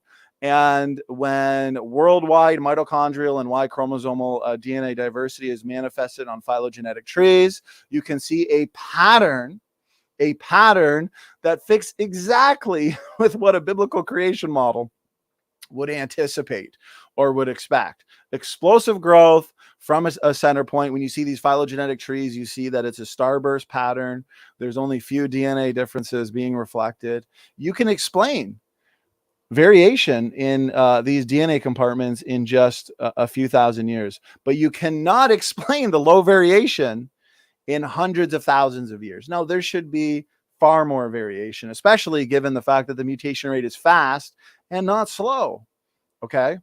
Again, I want to point this out. Strongly suggest that many of these sites are involved in gene regulation, especially in regard to their role in transcription factor binding and transcription start site activity. Here's the source. Read through it. Dr. Jeffrey Tompkins. It is a published technical paper. You can also check this paper in 2017, interstitial telomeric sequences in vertebrate chromosomes. It's just not looking good for the evolutionists. Okay, guys. So I just wanted to point out that there's so-called best lines of evidence for evolution.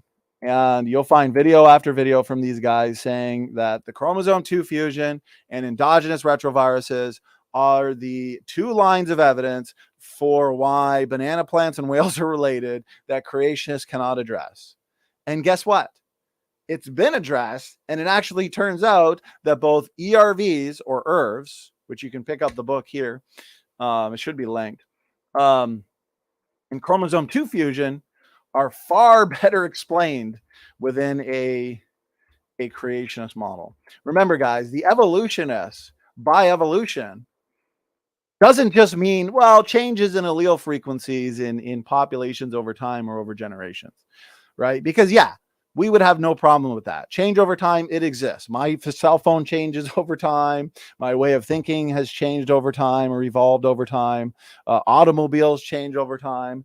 You know, that's not contested. But what's going on the genotypic level? For example, we were in an after show the other day where a young Earth creationist, okay, named Paleologos, basically was working extra hard to say that macroevolution is real, is legit. I pointed out, no, when you look to what the evolutionists say is macroevolution, even though they've redefined what macroevolution is large-scale changes. Debates in the past in universities, even with Ken Hovind, the evolutionists would admit that. The evolutionist now wants to say that macroevolution is basically change at or above the speciation level. Wait a minute. When you look what's going on a genotypic level when it comes to these changes, it is actually the result of reduction, a reduction in allelic variability. That's how you get these new variations. Shifts in heterozygosity, which just means a state of more DNA diversity, to homozygosity, a state of lesser DNA diversity. So these shifts over time in more allelic variability to lesser levels of genetic diversity, you can get new variations. That's not macroevolution. You're not going to take fish to fishermen, bacteria-like organisms into biologists, pond scum into people, goo into you. You're not going to get this, right? The universal phylogenetic tree, they're the ones that say, millipedes, those scary little bugs that I got to get my wife to kill for me when they start crawling around the ground. Apparently, the evolutionist, who is a human, is related to a millipede. And, all life, including snails, banana plants, strawberries, and whales all go back to a common ancestor. And through mutation, selection, large-scale changes, the expansion of genetic information, novel genes, novel complexity, okay, you got to take a single-cell-like ancestor into a whale indirectly. And you have people, including, unfortunately, one creationist specifically here, who's trying to say macroevolution does happen, and yet on a genetic level, speciation events, or you can just say novel variations in a pre-existing kind. Okay. I mean, the evolutionists can't even define what a species is. They've got 30, 40, 50 definitions. And so the point is, you're not going to take a single-celled-like ancestor into multi-celled ancestor into what? Farm. A fish, amphibian, reptile, mammal. Farm. You're not going to do that unless you can expand the genome, unless you can increase phenotypic complexity. No, reductions in allelic variability is not macroevolution. It's not large-scale changes. I'm sorry. Okay. So what the evolutionist basically wants to say then is take these microevolutionary variations, if you want to call them that, and macroevolution, to take a single-cell-like ancestor into a whale, is basically millions of these microevolutionary variations, lots of time. But I'm sorry, okay?